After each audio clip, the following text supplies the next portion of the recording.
What's up, guys? Welcome back to the infamous project. It is a Saturday early afternoon, literally just after 12 here, and it is hot as balls outside, so I am indoors with the AC, and I figured, you know what? It is now or never. I recently did the follow-up video on the QA1 rear Mod Series coilover install with an array of other parts, and now, right now, I am going to tackle the whole front end, which is pretty in-depth. We're talking K-member, control arms, coilovers, caster camber plates, sway bar, the whole shebang. I don't know how long it's going to take. I'm hoping I can knock this out within reason. I'm either going to be pleasantly surprised or pleasantly pissed off that things just don't go as planned. So you're going to want to stick around so we can see what the outcome of this front end is going to be like.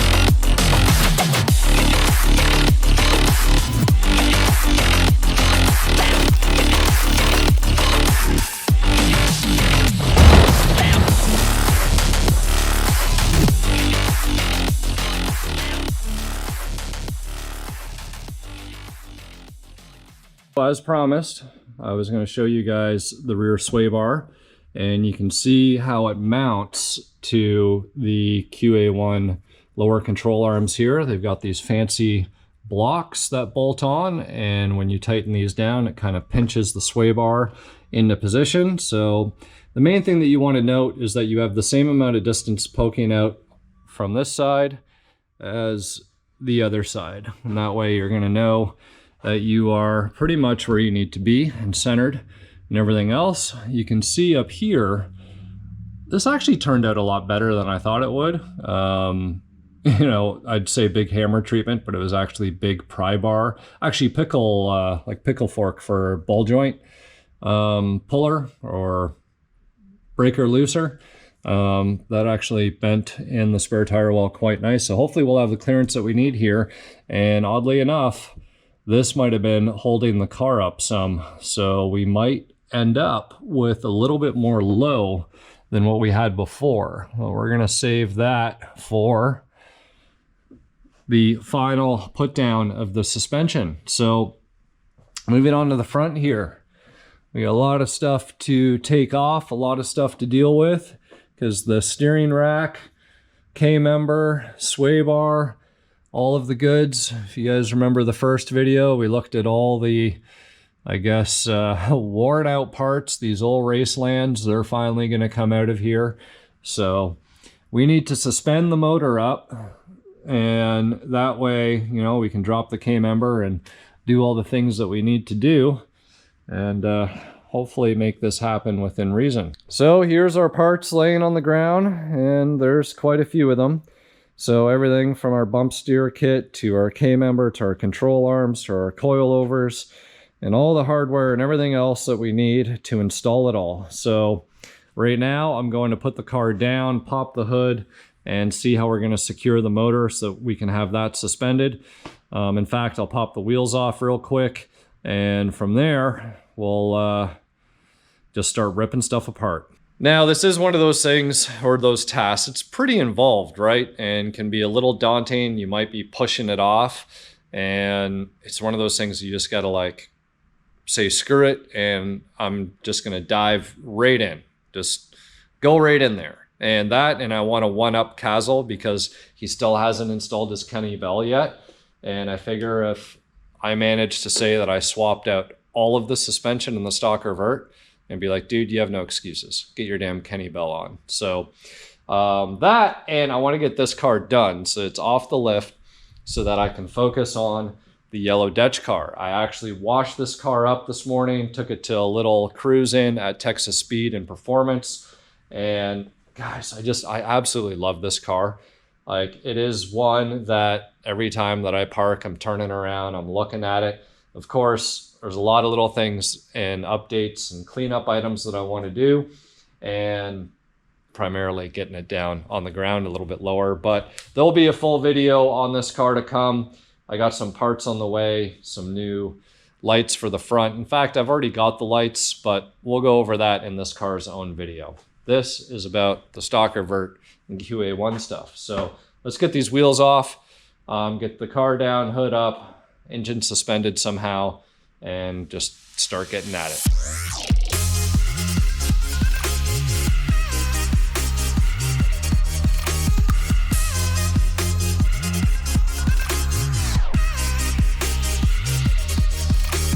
So here is our engine support bar. You can get these from Harbor Freight. And I've got them just on the inner aprons, not on the fender. And there's little rubber feet to protect things. Now the Stalker Vert is by no means a perfect car. So if you have a perfect car, take all the precautions that you need to make sure you're not scratching anything. I've gone ahead and passed the chain through the 2 center header primaries. And I'm just going to crank these guys up until I can see the motor kind of coming up some. And there's a number of ways that you could do this. Like the reality would be, you could even hook onto something in the front that has quite a bit of, what's the word? That's solid.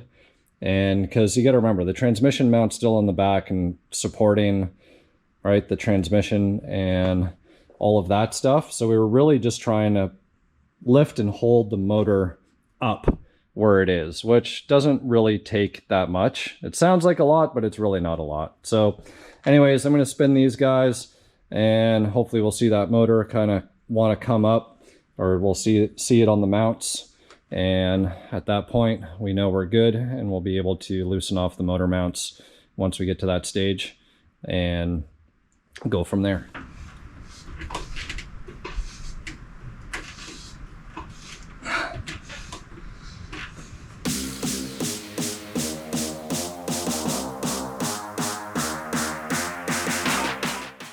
And just for, I guess, anybody's curiosity, you can run Maximum Motorsport caster camber plates with Raceland coilovers. You just need to get a little creative with your washers and spacers. But this, the shaft of the Raceland, does fit right in the spherical bushing of the Maximum Motorsport caster camber plate. So for anybody who's wondering, it can be done, because I'm pretty sure they tell you that it cannot be. And well, I did it, and this is the proof. So we have now got this disconnected. And guys, don't do this if you have stock suspension or factory suspension and you got all types of weight and everything else on the factory spring in your control arm. Right now, because I know that the spring on the Raceland is as well, sorry, it was as low as it could go. This is what I raised up for Foxtoberfest. So, you know, I raised the car up just enough to make sure that I could get around. And right, there's pretty much no weight or tension left on there. But what's holding all of this together at the moment is actually the sway bar end links. So once we loosen those off, we'll want to make sure that we have the jack posts under there. Actually, in fact, you know what? I'm going to be taking the calipers off now. And the calipers will just kind of get suspended up in the car because they'll be staying. And we actually need to bust these spindles off of these ball joints and take everything off in reality, because we're switching everything over. So we will take all this assembly off, and then it'll just be the control arm sitting here with the K-member, and that'll be that. So let's go ahead and start knocking some of this stuff off.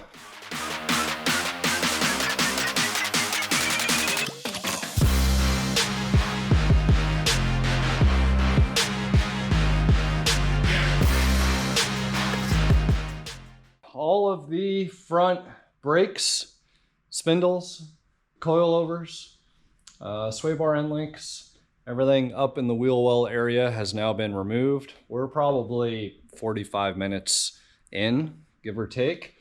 And of course we got the motor suspended. At least we're hopeful that we do. Definitely don't want that falling on our heads. So what I'm going to do now is I'm actually going to loosen off the motor mounts, which here is a trick for you guys.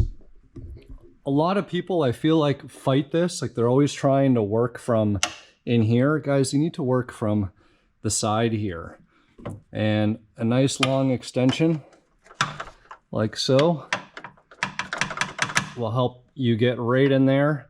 And sometimes you'll even get leverage against the lower control arm. It'll help you break those motor mount nuts loose, and especially on this side where you have all of the steering lines and everything else kind of in the way. So you see, boom, and all of a sudden you got access to crack those loose. So I'm going to be cracking those off. I'm going to have to drain out this power steering, which I never realized this line was as stretched as it is. I think that's when Charles tried to do the pump for me back in the day. But yeah, I'll get a pan and we'll get this draining, because the rack needs to come out. So that means fluid is going to want to drain. So we'll get that drained out, and sway bar, we'll get it removed, and we'll get rid of these, I guess, cross bracers here that convertibles have. So that's right here and here. All right, so we'll pull all those off, get those out of the way. I'll have to figure out after the fact if there is a way that I can do something with the tubular to get those to work. But for now, let's get all this stuff going and start pulling parts out.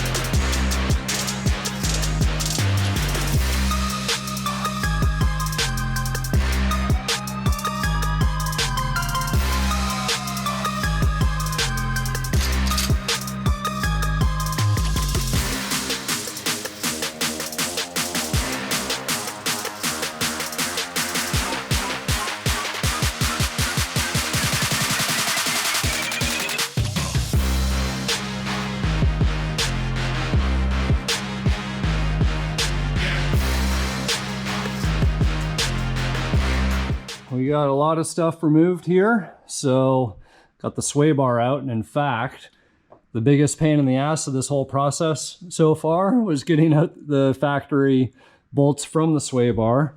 I'm sure some of you guys know exactly what I'm talking about. There's the plastic piece that always shatters, and then they have, it's hard to get the 15mm wrench on there because they have like these little nipples that I think helps with the grip into that plastic that always shatters. So we got that out, got the disconnected our rag joint steering shaft right out of the actually you do want to make sure, okay, yeah, steering wheel lock there, we're good.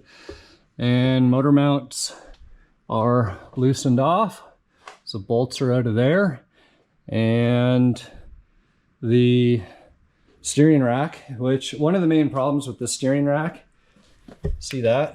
I don't even know at what point or how this happened. And this is a newer rack. It's actually in really good shape other than being a little oily.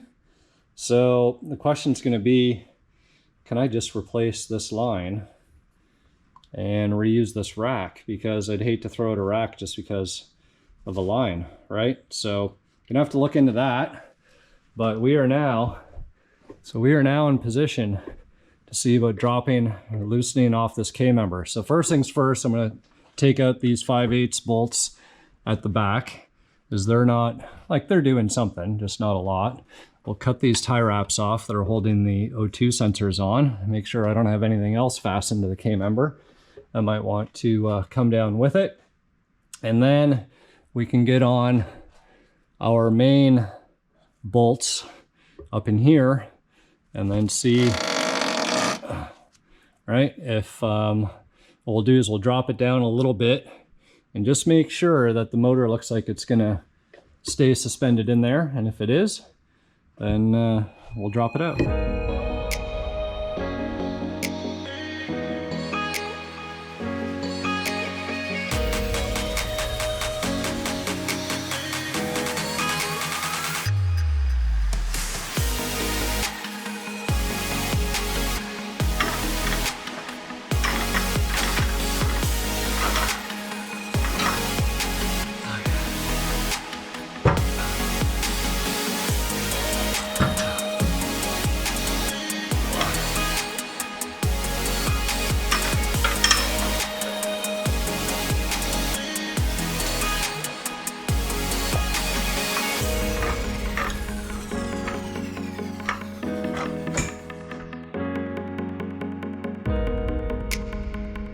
we go. Probably a good time for a little bit of detailing. Be a little bit of rewrapping as well. But there is the factory K-member sitting on the floor. So we can start installing all of this on the ground right here. So let's do a quick little time check here. We're under 2 hours. So probably about an hour and 45 minutes or so. And we've got everything removed. So now it's a matter of reverse of removal, right? So one thing that we need to keep in mind is that the K-member, so here's our control arms. Yes, I got everything just tangled up and everything here. So these are the motor mount plates that are going to get bolted onto the K-member. And so I don't know if this is the left side or right side. I think this would be this side. I took the old motor mounts off because, well, they really weren't in the best of shape. You can see a bunch of dry rotting, cracking there, and there's actually quite a bit of movement. Like, there should be some movement, but like this one's super loose. Look at this. So I had another set on the shelf and got those installed. Wiped down the oil pan here. So for now, I'm just gonna go ahead and actually get the new K-member in place. So we're gonna put that up bare and get it settled in place, and then we'll put the brackets on for the actual motor mounts. And you're gonna wanna make sure that everything is in loose, so that way you can sneak things in accordingly and you don't trap yourself and you're trying to struggle to get the plates on for that.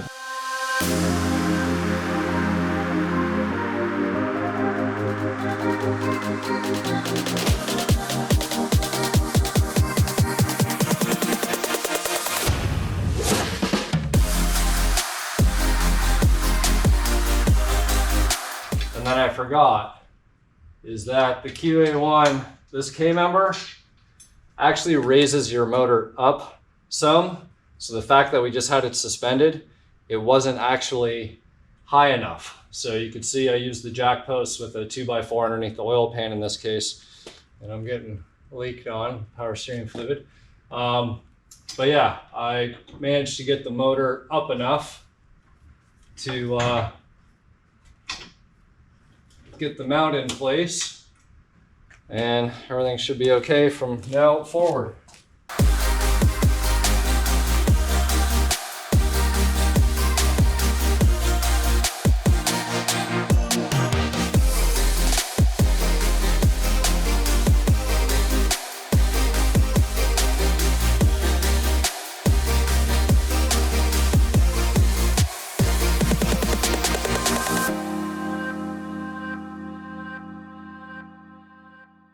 As the camera got too hot, K-member and motor mounts, everything is secured. Jack post is no longer holding anything up, and the suspender up there should actually be loose. We can check the chain.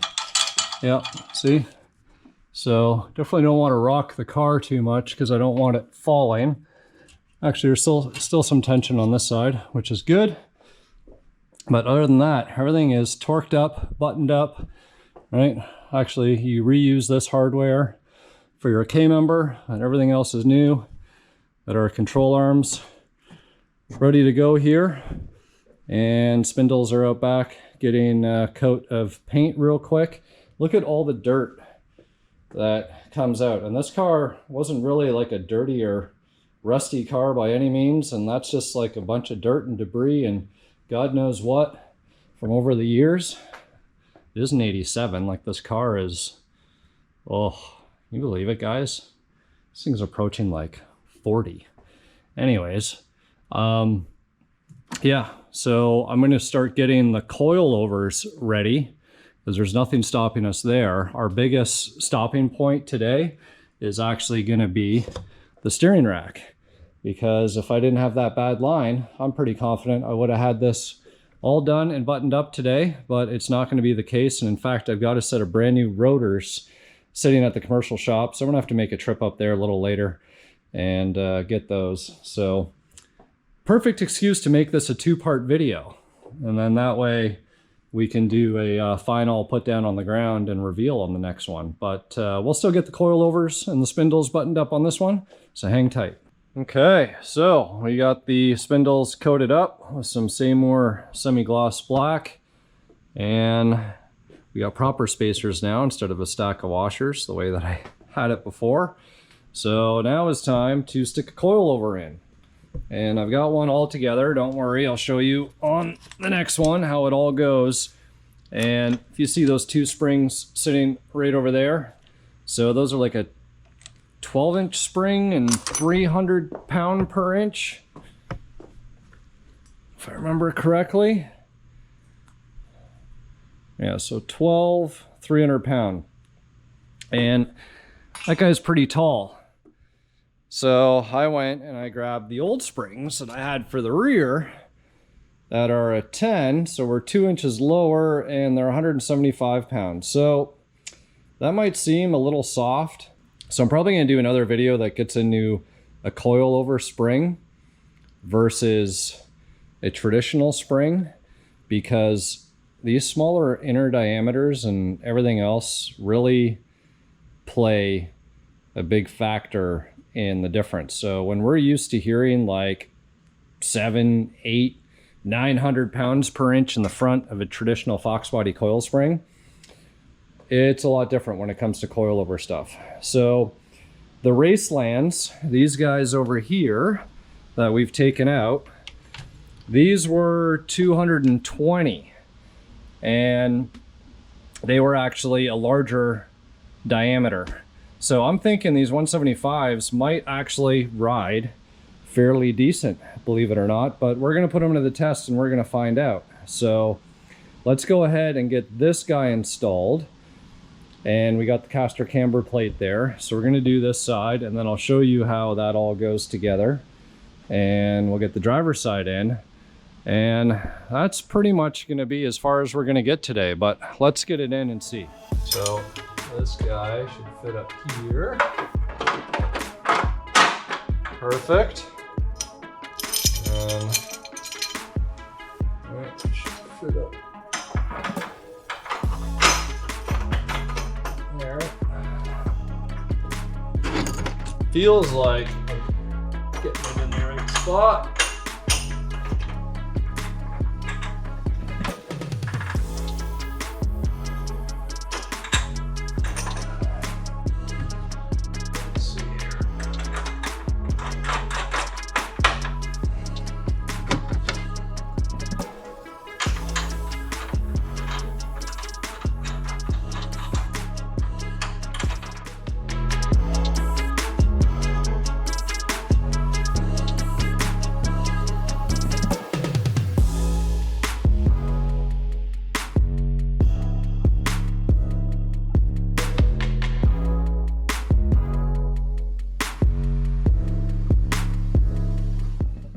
Okay, there we go. Looking pretty snazzy. You can see our camber is more on the negative side here. I haven't messed with the caster. I'm gonna leave that alone. But everything seems to be installed on this side, at least, like generally speaking. Nothing is 100% torqued down, but it should allow us to be able to put the car down. So let's get the driver's side built so I can show you guys how that goes. And then maybe we'll jam a wheel on and see what happens. As we are plowing through the last items of the build here. Okay, first things first, you gotta remove the adjuster on the top here. Make sure you don't lose that little screw. So I actually recommend that you screw it back in just temporarily, like so. What do we got here? I guess that's just, I know what that is now. Okay. So now you want to pull the dust boot off. Like so.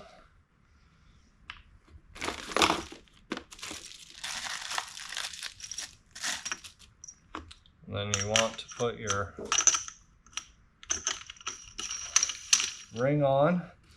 Now they want you to put some anti-seize on your threads. And in case you guys are wondering, say more anti-seize. Phenomenal stuff. Since it sprays out. Okay, so we're just going to spin this all the way down. Make sure we don't lose the little set screw there.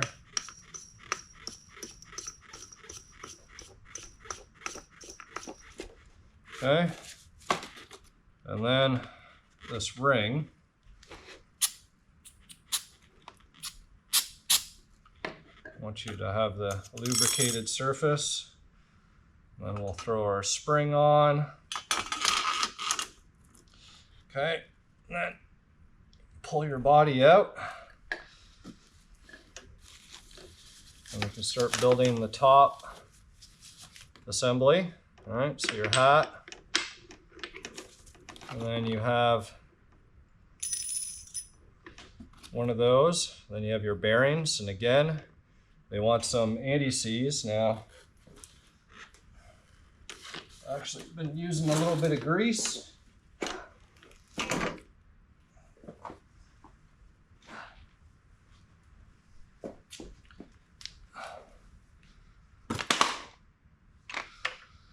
All right, a little bit of grease in the bearing here.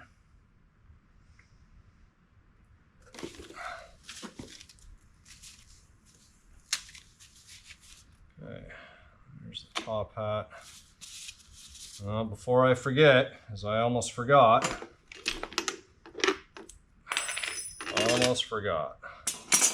Put your dust boot back on. There we go. Okay, now the spring. Now the hat. And then just kind of the shim, bearing, and the shim or the retainer. I know I'm not using all the right technical terms here. And then the top hat.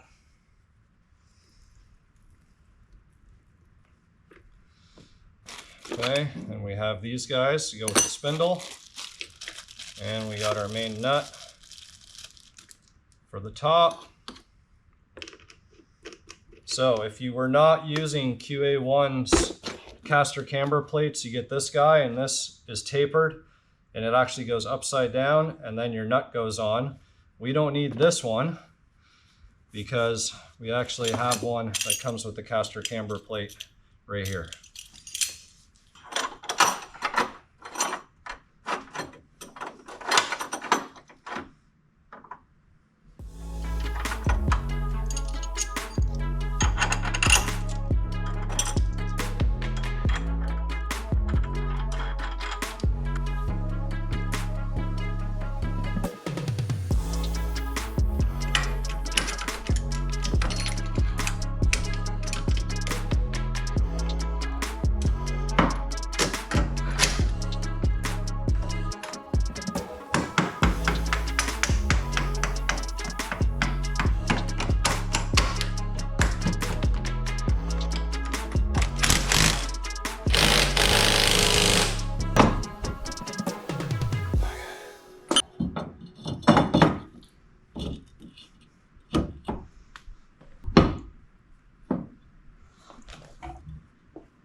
All right, guys, so I was gonna not put the car down, but I am gonna put the car down for you in this video because I need to know a couple things before I contact QA1.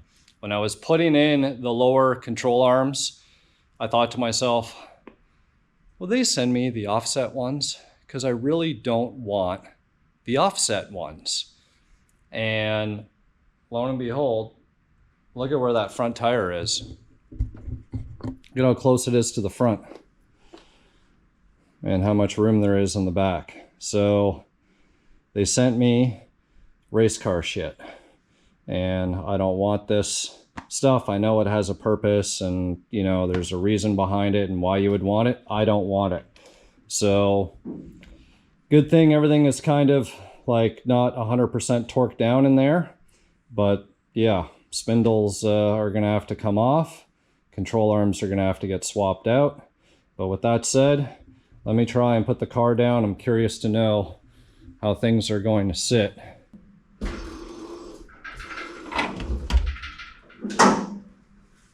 They're starting to turn a bit.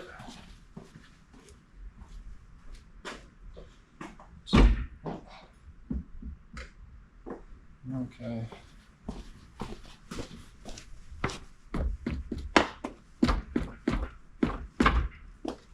We're okay.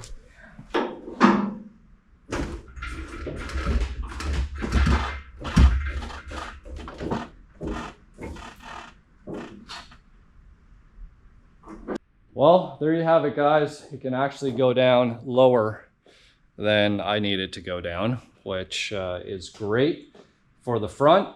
Other than those control arms and our steering rack, that's going to do it for, well, in the sway bar. So we got our leftover rears, or the old rears there, and some springs, and we might actually be able to use those now. Maybe I'll get them to send me a set of 10-inch springs versus the 9s, and that way I'll get a little bit more adjustability off the bottom, so that way I'm not trying to be cranked all the way down. But I think we're going to be able to get this knocked out fairly quickly. Sucks because I would have liked to have driven it off the lift today, but as we always say, nothing is as easy as we hope that it will be when we start, right? So hopefully you enjoyed the video. Be sure to stay tuned for the final. We'll get those parts switched over, those parts installed, get it down on the ground, take it out for that test drive, and see how this QA1 Mod Series stuff performs.